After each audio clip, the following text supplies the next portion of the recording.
from outside. So but the point I'm making is General Motors has more power to grow. No.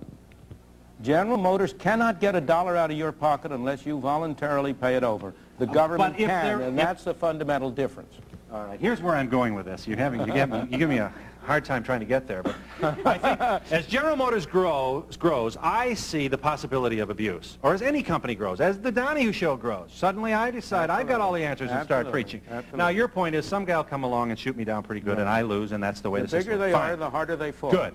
Gotcha. W.T. Grants, being an enormously big company, didn't keep it from going bankrupt. The New York Central, being a big company, didn't keep it from going bankrupt. Chrysler Corporation may be the third automobile company, but it's a $13 billion company. It's one of the biggest companies in this country. That isn't going to keep it from going bankrupt. Here's the killer, though. When somebody does come along with a better mousetrap, the multinational mousetrap company buys it. Oh. And now we're back to mediocrity again. And the initiative and the talent of the little old man in the shoe shop who came up with a better is gone. Temporarily, there are new people coming up with the little old men in the shoe shops. And one of the major reasons, as I was saying before, why multinationals are able to occupy the position they are is because government rules and regulations favor multinationals. Almost all government regulation favors big companies over little companies. And you think Exxon ought to be able to buy Reliance Electric? Of course. And what else you want them to buy? The hotels too? I mean, well, where are we going to stop? Look, if you say to Exxon, look, one thing we're going to do is to make it impossible for you to make any money producing oil. What do you think their stockholders want them to do? Have a hard time getting the American people to agree with that type of thing. First of all, Exxon doesn't buy anything. There isn't any Exxon. There are people. Exxon is a corporation owned by individual people. It's the stockholders of Exxon who ultimately are buying it. And if if they don't like what Exxon is doing with their money, they have a perfectly good alternative. They can sell the stock. And as the stock went down, if the stockholders didn't like it, it would pay somebody to change the policy which Exxon is following. We have a far greater degree of control over what Exxon does than we have over what a lot of our government corporations do. Milton Friedman returns in a moment.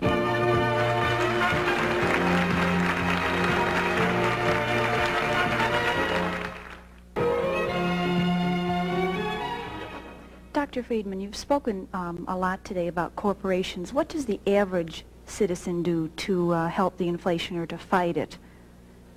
There is nothing the individual citizen can do to help or fight inflation in his personal behavior. All attempts to tell you it's the consumer who's doing, the wasteful consumer who's producing inflation is an attempt by the government to shift the blame to somebody else. As a citizen, you can do a great deal.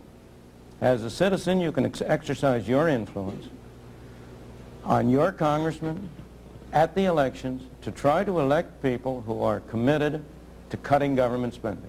As you may know, a group of us have been working for a long time on constitutional amendments to set a limit to total spending.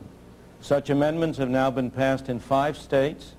We're working on a federal amendment, an amendment of the federal Constitution that would give the federal government a budget. I think the most important single step that can be taken to stop inflation is to cut down government spending. And you can play a role in that. Your personal life, you cannot do a thing, and don't let anybody kid you. Mm-hmm. Yes. Good.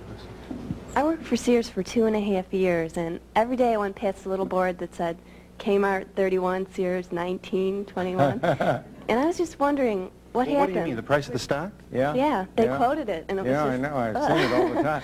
And I was in profit sharing, and I kind of started to wonder, with all Sears pushing to sell and to produce and just to be marvelous, what happened? Why is Kmart? Why is Kmart? I'm not a business expert. I don't know why Kmart went ahead of Sears. If I knew that, I'd be in a different business. All I know is that they managed to appeal to the consumer. They made better decisions about what products to sell than Sears did. Now, who was responsible or why? You'd have to be an expert. In a way, I'm not. Kmart was better at discounting than Sears. Well, fine. That's what consumers wanted. Fine. Then they served the consumer. Didn't when Sears decided that it would approach or broach the issue of the arena of discounting, their sales shot up. Well, they still but their profits diminished.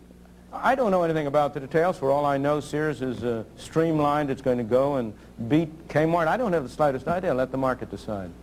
The oil-rich Arabs are buying an awful lot of businesses in this country and farmland and things.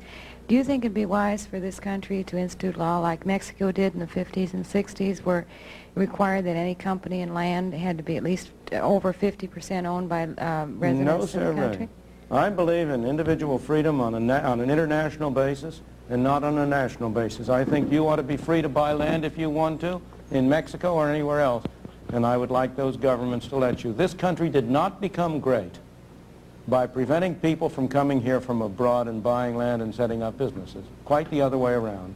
And the reason we are making it so advantageous for them to buy here is because we're following such silly, counterproductive policies. Didn't it do a lot of damage in Mexico, though, when it did much more damage to there? Mexico when they nationalized the oil industry.